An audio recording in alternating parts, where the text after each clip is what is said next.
Hey guys, my name is Mark, Mark Massari. Just want to give you one more video. I've been making videos this morning. It's what I do. This is like how I tell the world what's going on with me. So anyways, this video title is going to be called Martial Arts Evangelism. So it's weird. If you're a martial artist, you're like, what is he talking about? And if you're a Christian, you're like, what is he talking about? So I'm going to try to make this video pretty quick. The video I just made before was a little longer, but this is going to be quicker. So let's talk about what everybody knows what martial arts is. Let's talk about what the word evangelism means. Evangelism means telling people about God. Okay, that's the simplicity of it. So first I got to tell you about myself. Okay, so for those of you who don't know, all right, a lot of you know. My boss knows. I'm trying to think of the people who will be shocked by this information. There's probably martial arts people that didn't know this. But anyways, I was married. I got married when I was 21 years old, okay? And I had my first kid at 22. And prior to that, I had a really big messed up young teenage adult life. And then things got changed for me. I became a Christian, started making some big changes, but I kind of started into a marriage with a bunch of baggage, and it ended up, after many, many years and raising a family, things kind of blew to pieces in my marriage, okay? And so, though I was a Christian, everything fell apart, It's kind of like the Job story, but I wasn't a righteous man. I wasn't amazing like Job. Job just kept, he did all the right stuff under pressure. I did not. It just, like, my whole life fell to pieces. My business collapsed. Not that it was ever really big, but my business fell apart. The people that were supporting me in the business disconnected from me. My marriage fell apart.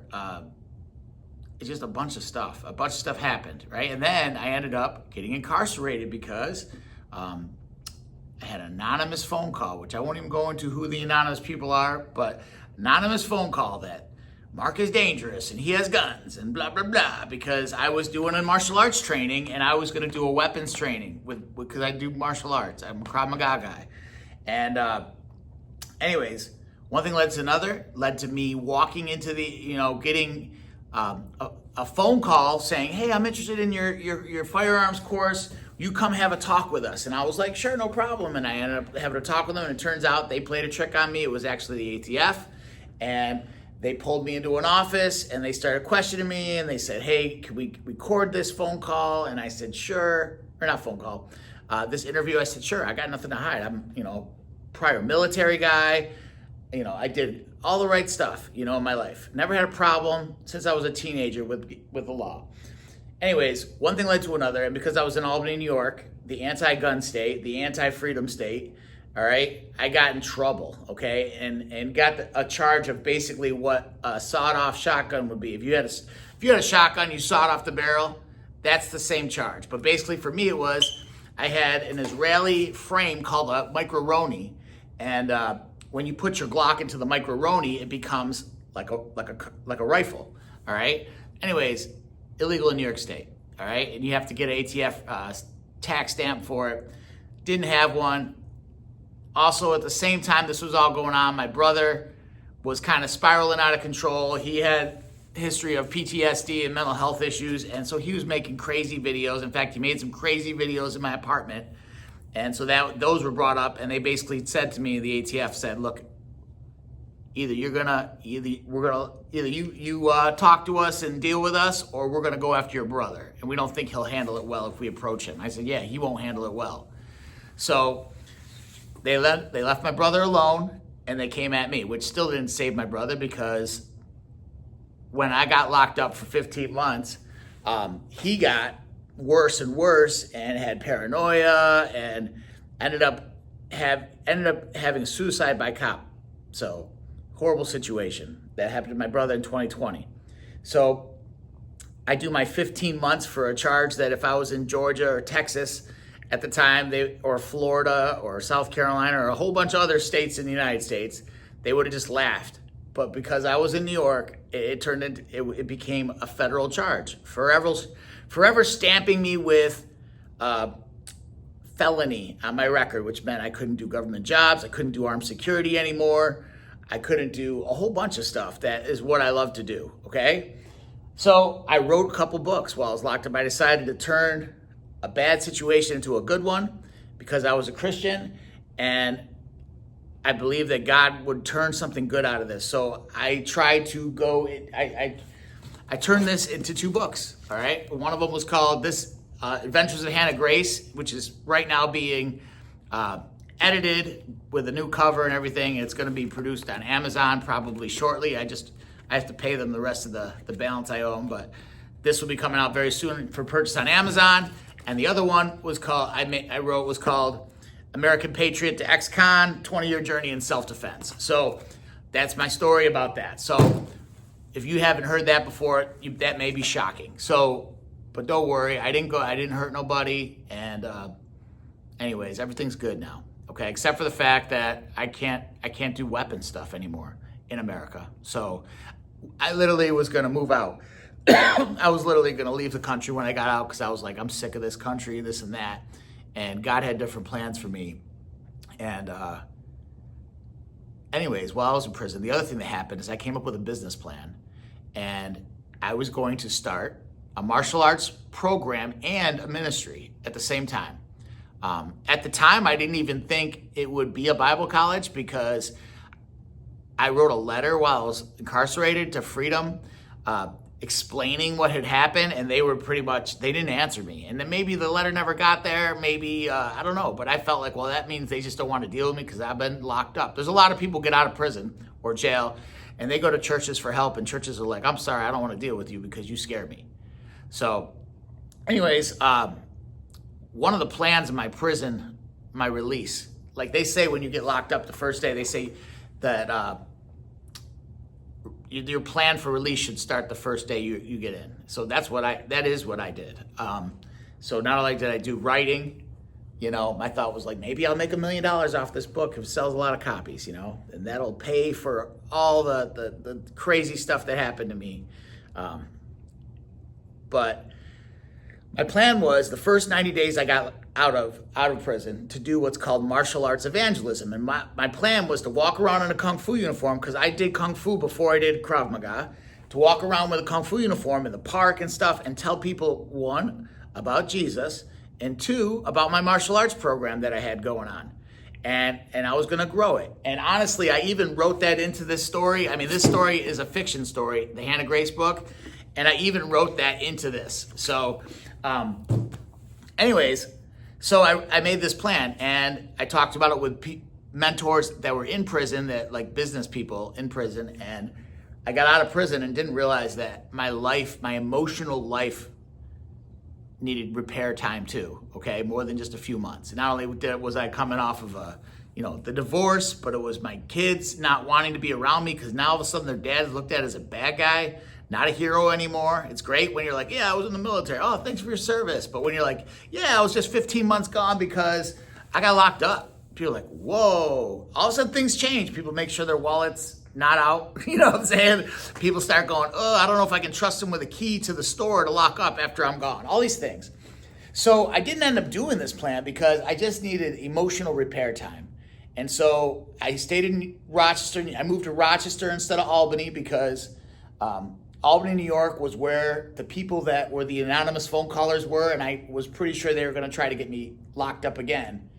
And I didn't want that to happen. So I relocated to Rochester, New York. That was good in some ways, but it still had its problems. And then an opportunity came to come to Savannah, Georgia, where I got plugged into small group Bible study. I started plugging into a church for a little while. I went to a few different churches and small group Bible studies, and that was good for a while. And then I realized that I'm still hurting. I'm still hurting from all this. And if you've never been incarcerated or never had anybody in your family that was incarcerated, it's hard to understand what it does to you as a person, okay? But compared to some other people I was only locked up for a year and a few months, okay? Some people, I have friends that are locked up for most of their life. One guy who led the Bible study in prison is serving. He's in his 50th year of incarceration. I don't even know what he did, but and you're in the federal system, you don't get out. I mean, I write back and forth to him. He's in his 60s now. He got locked up when he was a teenager. Another friend of mine that got released, it'll be 5 years in July since my release, and another guy that was released with me, within 6 months, he was violated again on drug charges and now is doing 15 more years in prison. So it's a serious thing. So I just wanted to share that because this martial arts evangelism idea was 5 years ago was what I was going to do when I walked out the doors of the razor wire fence. Okay, so and I was also going to promote the book and so on and so forth. So in the last 5 years, I've tried to do it, but I was missing something, and what I was missing was the same team on the outside that I had on the inside, a team of Christians, Christian men that would be with me through the struggles. Because you know what, even if you're a Christian for your whole life, it doesn't mean that you're not tempted to do bad stuff. Okay. And so, and I also knew I needed to be married because it was very hard to launch into something like this single. And so I got married. I met a beautiful woman, Tanya, and married her. And we were almost 5 years married. Now we're starting our 5th year of marriage, right? We celebrated 4 years, but now we're moving into year 5. So, and this plan kind of got thrown to the side. I got to a point where I was like, you know what? I don't think I'm going to do it. I'm going to do the martial arts. And then literally God surprised me and brought me into something called a band, which we also kind of nicknamed Fire Team. Like in the military, you have squads, okay? A squad is like 12 people, but a fire team are like a smaller group of the squad. If you break the squad up into 2 groups, or maybe even 3, depending on Air Force, Army, different configurations, a fire team is a smaller group of the squad. 2 or 3 fire teams come together to form a squad, and 3 or 4 squads come together to form a platoon, okay? Anyways, so not to get it sidetracked with that, but the idea is that now I had a team, a small team of guys that I could be like honest with, and this has just started. But honestly, I'm in a matter of days, things have flipped around with me, and so I'm launching this. So I'm going to do it. I'm starting this martial arts. The only difference from what my original plan was is I'm splitting it into 2 different things. People in the martial arts don't necessarily want to talk about God. They just want to punch and kick and learn Krav Maga. So that's cool. So that's what we got going on right now. You can see behind me, I got heavy bags and stuff like that. And I launched that about 3 months ago.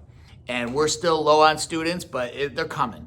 I had opportunity a couple months ago, or like a month ago, to go to Arizona and train with some of the top martial arts guys in the world and make connections. I'm now That was the other thing. I lost the martial arts team that I had, and with my marriage and everything else, I had a lot of friends in the martial arts. I lost them all. I literally got to reconnect and rebuild relationships with a lot of solid people, a lot of new people, and so that's good. Having a support system is super important.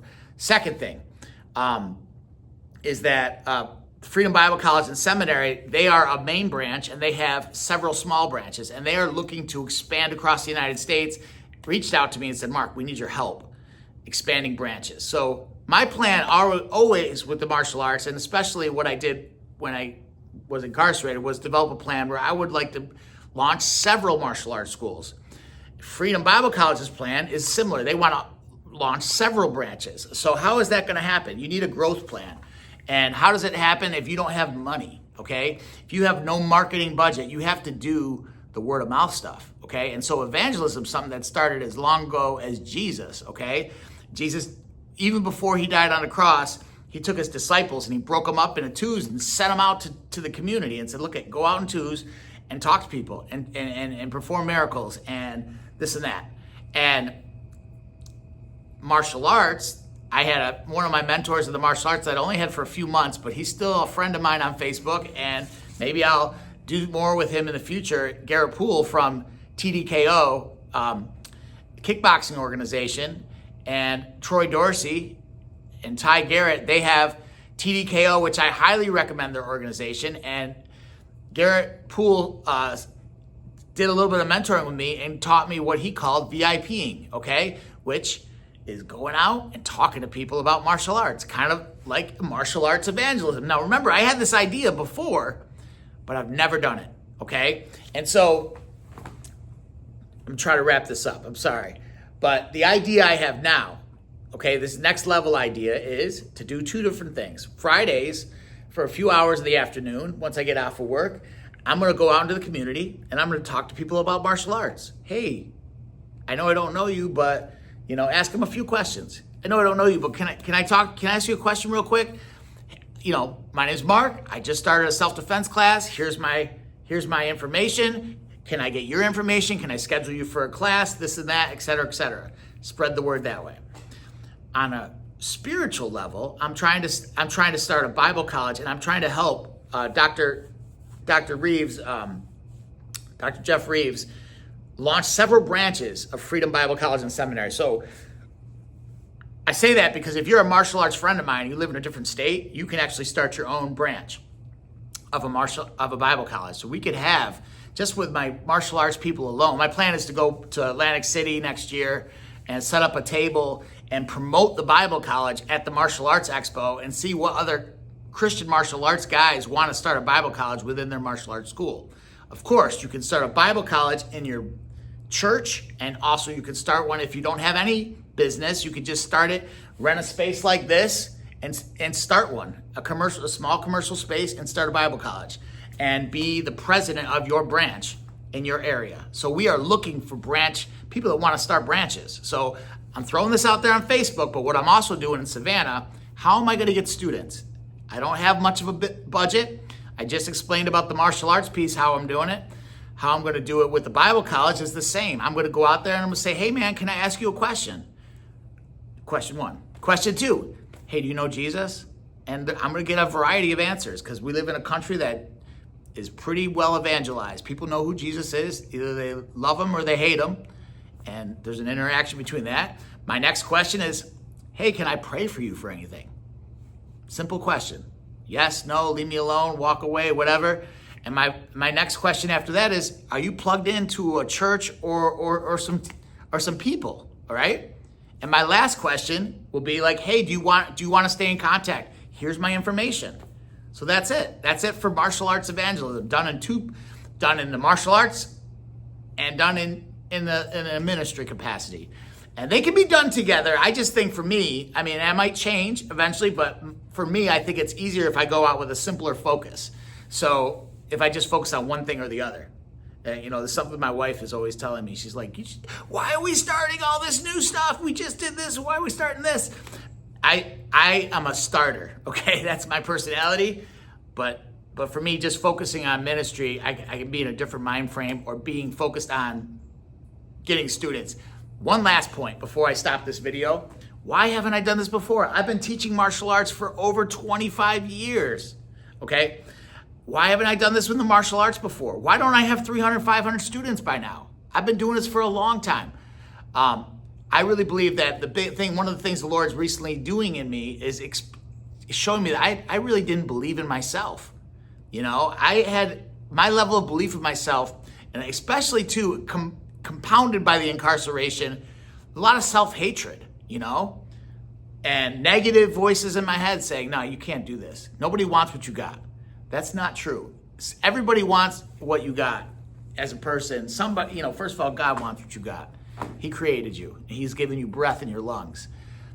And secondly, secondly is that if you don't believe in yourself, you're not going to accomplish anything in your life. You can't even get through high school if you don't believe that you can do it. My teacher, my old martial arts teacher used to, every time I said I can't, he would punish me by making me run or making me do exercise of some sort. And the Bible says I can do all things through Christ who gives me the strength. And I believe that this is for you listening. If you believe God has given you something, it might not be this. You should tell people about it. Be confident. The Bible says I can do all things through Christ who strengthens me.